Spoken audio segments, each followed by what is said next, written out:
4 PM news network में दोस्तों आपका स्वागत है। मैं हूं आपके साथ राशिद ज़हीर। पूरा देश 19 तारीख का इंतज़ार कर रहा था। पूरा देश तो नहीं, लेकिन फिर भी देश का बुद्धिजीवी वर्ग सुप्रीम कोर्ट की तरफ नज़र लगाए बैठा था और सोच ये रहा था कि 17 तारीख में प्रधानमंत्री जी ने कानून का इस्तेमाल करते हुए, अपनी ताकत का इस्तेमाल करते हुए जिस तरह से CEC चुनाव आयुक्त को चुना है, राहुल गांधी के डिसेंट नोट के बावजूद भी, उनकी असहमति के बावजूद भी अपने लिए एक ऐसा दरोगा मुकर्रर कर दिया जो इस बात की ज़मानत है कि भविष्य में वो उनको चुनाव कैसे जिताएगा। ऐसे आरोप लगते हैं। उसके बारे में आपको मालूम है कि याचिका पड़ी हुई थी जनाबे वाला सुप्रीम कोर्ट में और इंतज़ार कर रहे थे। एक चीज़ का इंतज़ार और हो रहा था, जानते हैं क्या है? वो दिल्ली के चीफ मिनिस्टर अमेरिका गए हुए थे। प्रधानमंत्री जी शुरू में कहा गया अमेरिका से आएंगे तब बताएंगे, लेकिन टाइमिंग इतनी शानदार रखती है बीजेपी। उनको मालूम है कि कौन सी खबर को आगे करना है, कौन सी खबर को पीछे करना है। कल मैं सोशल मीडिया पर जो लोग CEC के बारे में लगातार चर्चा कर रहे थे, बड़े बड़े बुद्धि और बड़े शानदार पत्रकार, मैं उनकी बुद्धि पर तरस ये खा रहा था। माफ़ी चाहूँगा, मैं बहुत छोटा हूँ उनसे तजुर्बे में। मैं आपको बताना चाहता हूँ, मैं इसलिए खा रहा था कि मोदी सरकार ने अमित शाह के एक मकड़ जाल ने, जो कि कहा जाता है, उनके सामने एक हड्डी फेंकी और वो उसमें लिपट गए।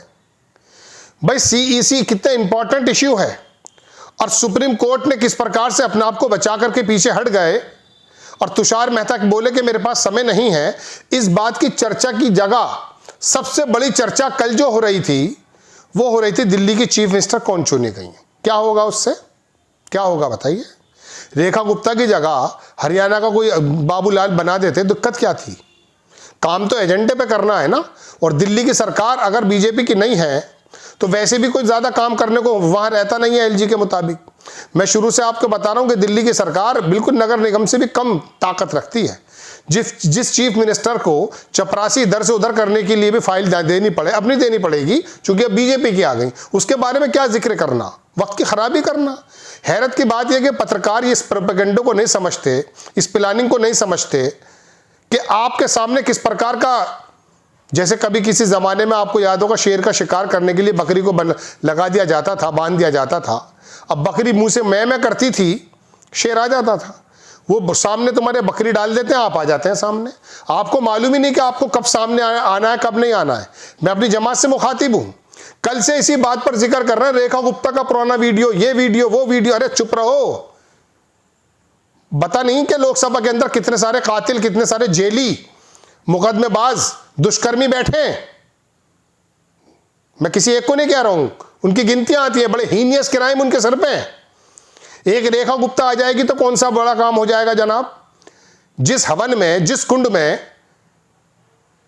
और जिस लंका में सारे रावण हो, वहां एक रावण अगर और आ गया, मैं किसी और को नहीं कह रहा हूं, मैं तो जनरल बात कर रहा हूं। अगर मिसाल के तौर पे किसी के पर्सनैलिटी पर कोई दाग है, अनियमितताओं का, गाली गलौज, बदतमीजियों का, तो ये नेता तो ऐसे चुने जाते हैं मेरे देश में। इसके बारे में क्या जिक्र कर रहे थे जनाब?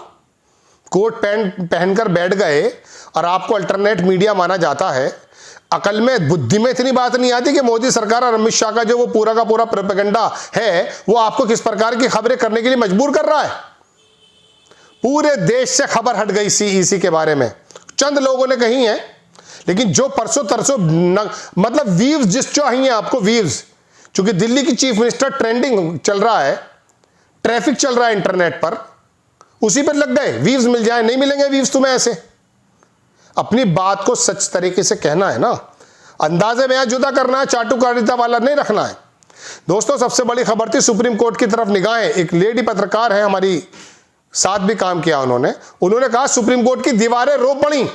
कितनी शानदार लाइन है, मैं तारीफ करूंगा, सैल्यूट करूंगा उनको। वाकई सुप्रीम कोर्ट के अंदर लोकतंत्र और संविधान रो पड़ा होगा कल। इतना इंपॉर्टेंट मुद्दा, उसके लिए कह दिया कि मेरे पास समय नहीं है तुषार मेहता ने। अरे तुषार मेहता जी, अगर आपके पास समय नहीं है तो आपके साथ तो पूरी टीम है, सरकार का पक्ष रख सकती है। और 42वें नंबर पर रख दिया उसको ले जाकर के। चूंकि अगर आप 42वें की जगह पहले नंबर पे रख लेते दोस्तों, तो मैं आपको बताऊं, ये बाकायदा एक प्लानिंग है। एक ज़माने से अंबेडकर साहब ने जब कानून बनाया, उस सभा ने बनाया, तो उसके बारे में भी जिक्र हुआ। तो उन्होंने कहा कि आने वाली जो पीढ़ियां हैं वो खुद विवेक से फैसला ले लेंगी। उन्हें उम्मीद ये थी कि आने वाले लोग बड़े ज़हीन होंगे, ज़हीन तो हैं, लेकिन उन्हें ये नहीं पता था कि दिमागी तरह से हिप्नोटाइज होंगे सरकार के साथ। तो बहरहाल वो एक लंबे समय तक प्रधानमंत्री राष्ट्रपति चुनते रहे, कोई दिक्कत भी नहीं थी। और सीईसी बड़ा फेयर काम भी कर रहे थे, कोई दिक्कत भी नहीं थी।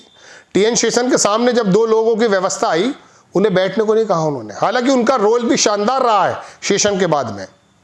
गिल साहब थे, एक शायद मैं समझता हूँ शशिकांत करके, कुछ सूर्यकांत करके थे, नाम मेरे जहन से, शशि मूर्ति कुछ करके थे। खैर, तो मैं आपसे अर्ज ये कर रहा था जनाब कि अब जो ये सीईसी चुनने की प्रक्रिया, पिछली बार चंद्रचूड़ ने कही कोई कानून होना चाहिए। मोदी जी बोले हाँ बिल्कुल, क्या ये साठगांठ नहीं थी पहले? चंद्रचूड़ से पहले ये कहलवाया साहब आप कहिए कि कानून बनना चाहिए, धड़ाक से कानून बना दिया, 3 आदमियों की वो बना दी, उसके बाद सीजीआई को बाहर कर दिया। यानी कि एक जज ने आके आधा काम किया और दूसरे जज ने आकर के अभी लगभग आधा काम कर दिया। हम कोई अवमानना नहीं कर रहे हैं सुप्रीम कोर्ट की, माननीय सुप्रीम कोर्ट की। हम तो ये चाहते थे कि बड़ा इंपॉर्टेंट मुद्दा था, देश की नज़रें थी, वो अगर सुन लेते, तुषार मेहता की इस दलील को हटा करके कहते कि नहीं ये सुनना इंपॉर्टेंट है, लेकिन वो होगा नहीं। क्योंकि कैसे संभव है कि एक चीफ इलेक्शन कमिश्नर और एक डिप्टी जो चुना है मोदी जी ने, उम्मीद कर सकते हैं कोई जज उसको हटा देगा, स्टे दे देगा? बिल्कुल नहीं। अरे वो तो प्री प्लान हो रहा है सारा काम।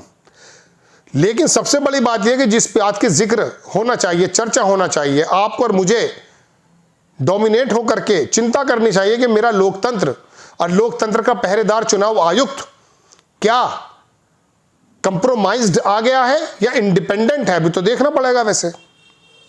लेकिन सरकार का चुना हुआ व्यक्ति है, राहुल गांधी का तो डिसेंट नोट है, उम्मीद कर सकते हैं किस प्रकार का होगा। लेकिन भविष्य के बारे में मैं कोई भविष्यवाणी नहीं कर सकता, लेकिन चर्चा तो हो। इतने शानदार टाइम में 8 तारीख में रिजल्ट आया था, 19 तारीख कल थी शायद, है ना। अब उसके बारे में 8 दूनी 16 और 3 11, मतलब 11 दिन बाद इसके लिए रख रखा था। उनको मालूम था कि 11 दिन बाद 17 में हम चुनेंगे, 18 में राजीव कुमार जाएंगे, 19 में कोर्ट में बात आएगी, 19 में लोगों की नज़र सुप्रीम कोर्ट के उस फैसले पर ना हो जिसमें तुषार मेहता प्री प्लान के मुताबिक अगर आरोप लग रहे हैं, ये कहेंगे कि मेरे पास टाइम नहीं है, और वो कहेंगे चलिए कोई बात नहीं, कुछ और देखते हैं। बहुत ही अच्छे काम, सैल्यूट है आपको। लेकिन हैरत की बात यह है कि 19 तारीख की तिथि चुनी गई दिल्ली के चीफ मिनिस्टर के लिए, कोई काबिल जिक्र काम नहीं है। सारा चैनल इसी काम पे लगा हुआ है, रेखा गुप्ता, रेखा गुप्ता। अरे देश नहीं बदलेगा। मैंने तो पहले कहा केजरीवाल आ जाएगा तब भी देश कुछ नहीं बदलने जा रहा है, नहीं आएगा तब भी नहीं बदलने जा रहा है। लेकिन बात यह है कि आपके और मेरे समक्ष जो मुद्दे रखे जाते हैं, आइदर इज ए नीड और नॉट, ये नीड है या नहीं। कम से कम गोदी मीडिया के अलावा अल्टरनेट मीडिया से तो मुझे उम्मीद ये थी और है और रहेगी कि आप इनके प्रोपेगेंडे में ना आया करें। समझिए कि ये लोग खास मुद्दों को खास तारीख पर रखते हैं। आपको खबर कैसी लगी अपनी राय कमेंट्स बॉक्स में ज़रूर दीजिए। चैनल को सब्सक्राइब कीजिए, शेयर कीजिए। नेक्स्ट टाइम मैं किसी खबर के साथ हाजिर होता हूँ। जय हिंद।